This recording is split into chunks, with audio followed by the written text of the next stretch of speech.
여러분 안녕하십니까? 정치내비게이션의 아나운서 정승조입니다. 북한이 함경북도 풍계리 핵실험장에서 핵실험을 준비하는 듯한 징후를 보이고 있다고 정부가 밝혔죠. 구체적으로는 모레를 전후해서 어떤 형태로든 북한의 도발이 있을 수 있다는 전망이 나오고 있습니다. 이날은 박근혜 대통령과 버락 오바마 미국 대통령이 서울에서 정상회담을 하는 날이기도 하고 북한의 인민군 창건일이기도 한데요. 정부와 미국의 태도가 더 중요해진 상황에서 양국은 대결이 아니라 대화를 추구한다는 분명한 메시지를 북한에 보내야 합니다. 중국의 협력도 있어야 하고요. 좀 더 진전된 육자회담 재개 방안이 이번 회담에서 논의되길 기대해 봅니다.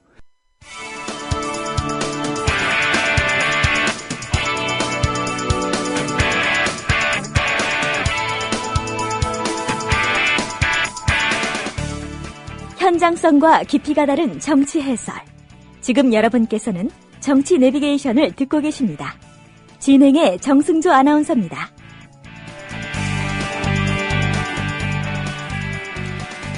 이어서 정가레이더 시간입니다. 이강윤 정치평론가 전화 연결돼 있습니다.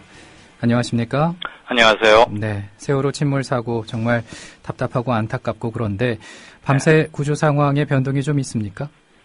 네, 지금 이 시간 현재 사망은 128명, 구조자는 변함없이 174명이고요. 네. 그러니까 실종자는 174명으로 조금 줄었죠. 사망이 늘은 만큼요. 어제부터 지난 밤 사이 만 하루가 조금 넘는 동안에 41구의 시신을 인양했습니다. 그리고 어제 오후 늦게 선내 3층 식당 진입에 성공했습니다. 그래서 수색 작업을 벌였는데 아직 큰 성과는 내고 있지 못하지만 식당 진입을 확보한 것은 일단 구조 작업에서 하나의 분수령이자 의미는 가질 수 있죠. 왜냐하면 사고 났던 시점이 아침 식사 전후였고 거기가 열려있는 공동 공간이기 때문에 상당히 많은 사람들이 몰려있을 가능성이 크고요. 예. 또 혼란상이 벌어졌을 경우에 만약에 선실에서들 나왔다면 대개들 일반적인 심리가 그런 오픈된 공용 공간으로 모이게 돼 있기 때문에 말이죠. 물론 배의 정확한 상황을 몰라서 이건 저의 개인적 추론에 불과합니다만 합동구조팀은 그러니까 오늘 지금으로부터 따지면 그저께가 되겠네요. 어제 그제 21일 새벽 5시 50분 한 6시쯤에 식당 진입로를 개척은 했지만 개척을 하고 나서 들어가려고 보니 부유물 같은 게 잔뜩 뒤엉켜가지고 문을 열지 못했습니다. 그러다가 하루 반 정도 만에 식당 문을 여는 데 성공한 거죠. 식당이 확보가 됐기 때문에 오늘 집중적으로 이곳에 대한 구조 및 수색이 진행될 것이고 여기에서 혹시 에어포켓 같은 게 존재하는지 또 생존자가 있을지 그런 신라 같은 희망은 이어가겠습니다만 오늘도 상당히 안 좋은 소식들이 많이 전해지지 않을까 그런 예측이 가능합니다. 네. 그 세월호 침몰 사고가 발생한 지 이제 8일째지 않습니까? 네. 네, 초동 대응 등 중간 정리를 한번 해본다면요. 네, 만 일주일이 지났죠. 오늘 8일째 맞고 있는 거고요.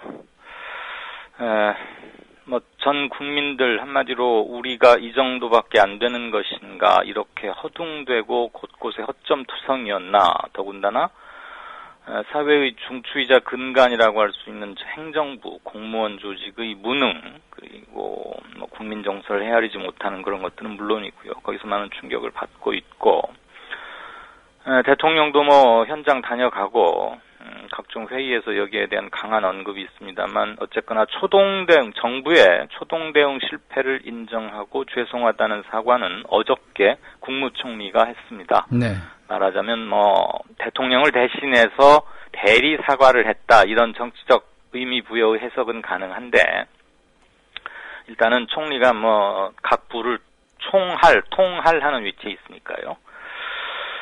그리고 바로 그 전날에는 대통령의 공무원들에 대한 강한 질타와 언급이 있었죠. 예. 복지부동하고 자리 보존만 하는 사람은 아예 퇴출을 시키겠다 이러면서 이번 사건을 통해서 이제 기강을 바로잡겠다는 것을 천명을 했는데 이거에 대해서 청와대가 즉 대통령이 공무원들을 이렇게 질타만 할 사항인가 총괄적인 책임이 청와대에 있는 것 아닌가 그러니까 국민들에게 먼저 사과를 한 다음에 행정부 수반으로서 기강을 바로잡기 위해서 질타를 했어야 했다. 즉 선후가 뒤바뀌었다. 이런 비판 여론이 즉각 제기됐죠. 이런 국가적 재난 상황이 아니라면 대통령이 그런 언급에 대해서 즉각적인 반론이거나 뭐 이런 게 나오기는 사실 쉽지 않습니다. 예. 그런데 지금 그만큼 국민 정서가 많이 사납다 이런 반증이기도 하고요. 대통령이 그렇게 뭐 선장이 잘못됐다, 선장을 규탄하고 또 공무원들 뭐 몇몇 공무원들 문제가 있었지 않습니까? 예. 안전행정부 2차관의 그 뭐 사람 숫자 하나 제대로 잘못 세가지고 우왕좌왕한 거, 그다음에 기념사진이나 찍자고 했던 역시 안전행정부의 감사관 송모 씨 이런 것들에 대해서 질타를 할 수야 있지만 그 질타에 앞서서 본인 대통령으로서도 뭐 사과를 해야 한다 이런 것이 아주 강하게 드러났죠. 이런 것들을 아마 잘 살펴서 앞으로는 세세한 것까지 챙겨 나가야. 그렇지 않아도 지금 절망을 넘어서 분노하고 있는 뭐 유가족인 실종자 가족이나 유가족은 물론이고 국민 전체가 지금 커다란 패닉에 빠져 있지 않습니까? 예. 이런 것들을 고려치 않으면 향후 국정 운영에 있어서 굉장한 민심 위반을 직접 경험하게 될 것이다. 뭐 이런 관측이 충분히 가능한 그런 상황입니다. 네. 그런가 하면 새누리당도 상당히 분위기가 좋지 않아 보입니다. 네. 우선 뭐 과거의 사례 같으면 청와대나 정부가 좀 수세에 몰리면 그걸 나가서 이렇게 무슨 방탄이라고 할까요? 그 옹호, 변호 논리를 제공하곤 했던 게 여지껏의 일반적인 여당의 자세였는데 그렇죠. 이번 참사의 경우에는 그 정치적 폭발력을 미리 감안한 것이죠. 사실 미리 감안했다는 제가 표현을 했지만 이것을 못 느낀다면 그게 더 문제 아니겠어요? 그래서 그렇습니다. 이거는 어설프게 청와대나 정부를 감싸고 나가서는 큰일 나겠다. 그러니까 말하자면 정권은 길어봐야 5년이지만 당은 그거보다 더 길게 존속해야 한다. 뭐 이런 얘기겠죠. 예. 그래서 전공법으로 따질 것은 따지고 넘어가야겠다. 초동 대응 문제 없었느냐? 그렇다고 바로 대통령을 직공하거나 그러진 않겠지만 이번에 어설프게 정부나 청와대를 옹호하지는 않겠다라는 거죠. 이렇게 해야 새누리당이 집권 여당으로서 향후 전국 운영에서 주도권을 잃지 않고 지금 또 선거가 줄줄이 예정돼 있지 않습니까? 네. 6.4 지방선거 전국 단위 큰 선거가 있고요. 그로부터 약 50일 정도 후면 7월 30일 날 국회의원 재보선이 열리게 돼 있는데 그때 한 10석 이상의 전국적으로 치러지는 그래서 미니 총선이 될 가능성이 굉장히 높단 말이죠. 그 두 선거를 놓치게 되면은 향후 새누리당이건 청와대건 매우 곤혹스럽게 될 것입니다. 그래서 지금 국민들의 정서를 거스르는 그 어떠한 일도 해서는 안 되겠다. 그래서 이렇게 새누리당은 전공법으로 나오고 있는 것이죠. 물론 그것을 국민들이 얼마나 헤아려 줄지, 동조해 줄지는 또 다른 문제이긴 합니다만. 네. 그리고 이 여객선 참사와 관련해서 수사 상황도 궁금합니다. 어떻게 돼가고 있습니까? 앞에 브리핑에서도 잠시 언급이 있었기 때문에 간단히 말씀드리자면 현재까지 총 74명에 대해서 출국 금지 조치를 내렸습니다. 예. 혐의가 있을 수 있는 사람은 일단 다 묶어둔 거죠. 그리고 어제 현재로 선장 이준석 씨 등을 포함해서 승무원 중 선박직 운항에 관련된 총 7명을 구속했습니다. 승객 구호 보호 조치 제대로 하지 않았다는 것이고요. 세월호의 선주사인 청해진 해운의 실질적 소유주로 확인이 된 유병언 씨라고 있습니다. 앞으로 내사 및 수사에 대비해서 불러서 무엇을 조사할지, 어떤 법률을 적용할 수 있을지에 대한 증거 확보 차원의 내사에 돌입했습니다. 예. 왜 내사에 돌입했냐면 현재 유병언 씨는 청해진 해운과 서류상으로 명의상으로 뭐가 직접 걸린 건 하나도 없습니다. 지주회사를 통해서 자기 두 아들들을 내세워서 지주회사를 통해서 간접 지배하고 있는, 즉 유병언 씨 입장으로 보자면 쉽게 말씀드리자면 손자 회사쯤에 해당되는 거거든요. 예. 상호 출자를 통한. 그런데 대주주인 것은 분명하고요. 이 과정에서 이제 회사 돈을 빼돌린 건 아니냐, 회사 운영에 문제가 있었던 건 아니냐, 그런 것들이 이번 대참사로 이어지는 어떤 빌미를 제공한 건 아니냐, 이렇게 들여다보고 있는 것이고, 국세청에서는 유병언 씨의 두 아들이 미국이나 유럽에 굉장히 많은 부동산을 가지고 있습니다. 그래서 탈세 혐의와 해외 재산 도피 등을 집중 조사하고 있습니다. 이런 것들은 모두 나중에 청해진 해운에게 이제 구상권이 행사되지 않겠습니까? 예. 청해진 해운의 실수로 인해서 인명이 아주 많이 대참사가 일어나고 또 재산상의 피해 이런 보상이 있을 테니까 일단 국가에서는 무엇을 하고 이 원인 제공을 한 해운 회사 측의 구상권을 행사할 때 그거에 대한 재정적 확보 차원에서라도 지금 유병현 씨에 대한 안팎의 조사 강도를 높이고 있는 거죠. 네. 그리고 이 선장에게 살인죄 적용이 검토되고 있죠. 네, 살인죄는 뭐 지금 국민들 감정으로 보면 그건 너무 당연한 거 아니냐 그러는데 사실 법리적으로는 그렇게 쉬운 건 아니란 말이죠. 그래서 승객의 구호 조치를 하지 않은 항해사와 선장 등에 대해서 부작위에 의한 살인죄 적용을 위해서 법리를 검토 중입니다. 예. 뭐 아침에 딱딱한 법률 용어를 말씀드려서 죄송한데요. 부작위에 의한 살인죄라는 부작위라는 것은 무엇을 하지 않아서 결과적으로 어떤 행위를 이렇게 일으키게 한 것, 부작위, 하지 않았다 이런 얘기죠. 즉 적극적으로 구호를 안 했기 때문에 부작위한 살인죄인데 왜 이걸 하냐면 지금 대개 검토될 것으로 거론됐던 유기치사, 즉 승객들을 버려둠으로써 치사, 죽음에 이르게 한 그거보다 훨씬 무거운 처벌이 가능하게 되기 때문에 이런 부작위에 의한 살인죄를 지금 적용하는 겁니다. 모든 승무원에게 하는 것은 아니고요. 항해사와 선장 정도에게 해당이 될 텐데 아마 그 한 이틀 전쯤에 대통령이 진도 현장을 다녀오고 나서 청와대 회의에서 뭐 선장은 살인죄에 해당한다 이런 언급을 했는데 뭐 그런 것도 일정 부분 영향을 미쳤을 수는 있을 것입니다. 그렇지만 그 전부터 제야법조계에서 사건 초기에 제야법조계에서 이런 말이 나왔죠.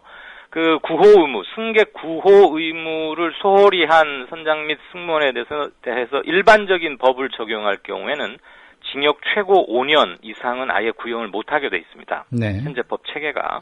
그런데 지금 이번에 뭐 지금까지도 벌써 128명 정도가 사망을 했고 앞으로 사망자가 어떻게 늘어날지 모르는 대참사인데 그리고 선장과 승무원들이 했던 당일 행적을 보면 이건 정말 뭐 법 이전에 공분을 산 건 당연한 거고요. 그래서 무거운 엄벌에 처해야겠다. 그래서 부작위에 의한 살인죄 적용해야 한다는 목소리가 제야법 쪽에서 굉장히 높게 터져 나왔었습니다. 네. 참고로 이번에 구조된 그 퍼센트 같은 걸 한번 보면, 그러니까 이제 간접적으로 승무원들이 얼마나 잘못했느냐를 알 수 있는 건데, 예. 승무원은 전체 29명 중에서 무려 23명이나 구조됐습니다. 그러니까 생존율이 80%인 겁니다. 그런데 승객은 놀라지 마십시오. 34%밖에 안 됩니다. 탑승 승객은 151명 지금 구조된 거죠. 그리고 그건 지금 전체 승객을 퍼센트로 나눴을 때이고 지금 온 국민을 비탄에 잠기게 하고 있는 이 단원고등학교 학생들 구조율은 21.5%밖에 되지 않습니다. 그러니까 단원고 학생들은 넷 중에 셋은 지금 돌아오지 못하고 있다 이렇게 볼 수 있는 거죠. 승무원은 무려 80%가 구조됐고요. 이런 걸로 봐서도 부작위에 의한 살인죄 검찰이 적용을 검토하고 있는데 물론 최종적인 것은 사법부 법원에서 판단할 일이긴 하지만 전 국민에게 미친 충격 이런 것들을 생각하면 뭐 법리적으로 무리한 건 아니다 이런 관측들이 벌써 나오고 있습니다. 네. 그런데 이 선장 이준석 씨가 과거에 인터뷰한 게 있었나 봐요? 네, 뭐 참 고웃음이 나올 얘기인데요. 네네. 간단히 말하면 4년 전에 어떤 방송과 인터뷰한 건데 승무원들의 말만 잘 따라서 지키면 어느 교통수단보다도 안전한 게 배. 이렇게 말을 했습니다. 지난 2010년, 불과 4년 전입니다. 당시에 역시 지금 청해진 해운 소속의 선장이었고요. 인천 제주를 왔다 갔다 하는 오하마나호라는 배가 또 있는데 네. 이것도 상당히 배 규모가 크더군요. 톤수를 보니까 오히려 이번에 뒤집힌 침몰한 청해진호보다 약간 더 큰 그것도 굉장히 큰 배였는데 그거 선장을 맡을 때 얘기입니다. 네. 이번에 그래서 본인의 말을 잘 따라서 승무원들은 그렇게 80%나 살아났고 학생들은 이 많은 참사를 겪고 있는 거죠. 이게 알려지면 아마 다시 한 번들 또 국민들 많이 속 상하시고 분노하시지 않을까 싶습니다. 네. 그런데 그 해경이 수사 대상에서 제외가 돼서 논란이 일고 있다고요? 네, 이거는 앞으로 큰 이슈로 발전할 가능성이 대단히 높습니다. 지금 현재 검경합동수사본부가 수사를 하고 있지 않습니까? 예. 그 검경의 검은 검찰이고요. 경은 당연히 경찰인데 해경이 그 수사의 주체입니다. 네. 그러니까 검경 합수부 체제인데 지금 검찰과 해경이 함께 수사를 하고 있는 거죠. 그러기 때문에 그런데 지금 해경의 부실 대응이 많이 드러나고 있거든요. 아주 비근한 예 한 가지만 말씀을 드리면 사고 당일 단원고 남학생으로 추정되는 어느 학생이 8시 52분에 전남 119 소방방재센터에 전화를 합니다. 예. 배가 이상하고 흔들립니다. 뭐 이렇게 기울고 뭔가 문제가 큰 것 같습니다라고. 그러니까 이 친구는 이 학생은 굉장히 뭔가 좀 신고 정신도 강했고 현명하게 그 와중에서도 기지를 발휘했던 거죠. 그러니까 그냥 119로 이렇게 눌렀던 거예요. 자기 핸드폰으로. 119에서 들어보니까 이건 해경 관할이란 말이죠. 배를 타고 있는. 그래서 3자 통화를 바로 연결을 시켰습니다. 목포 해경으로 그러니까 전남 119 소방센터에서 목포 해경으로 바로 삼각 통화가 시작된 거죠. 그때가 8시 52분입니다. 그런데 해경 공식 발표는 8시 58분에 해경은 접수했다라고 말합니다. 예. 왜 그럼 6분간 차이가 왜 나느냐? 그 6분 동안 해경은 뭘 했느냐? 그 단원고 남학생한테 학생 지금 탄 배가 어디냐? 위치가 어디냐? 위도와 경도를 말해라. 이렇게 묻습니다. 정리해 주십시오. 네네. 아니 고등학교 학생이 GPS를 보는 것도 아니고 선원도 아닌데 위도 경도를 어떻게 대답하겠습니까? 그런 한심한 질문이 계속 오가다가 6분을 허비했고 나중에 8시 58분에서야 알게 되고 이것을 진도 관제센터에 알려준 게 9시 6분입니다. 네, 오늘 여기까지 듣죠. 고맙습니다. 정치 내비게이션 내일 오전 7시에 인사드리죠. 감사합니다.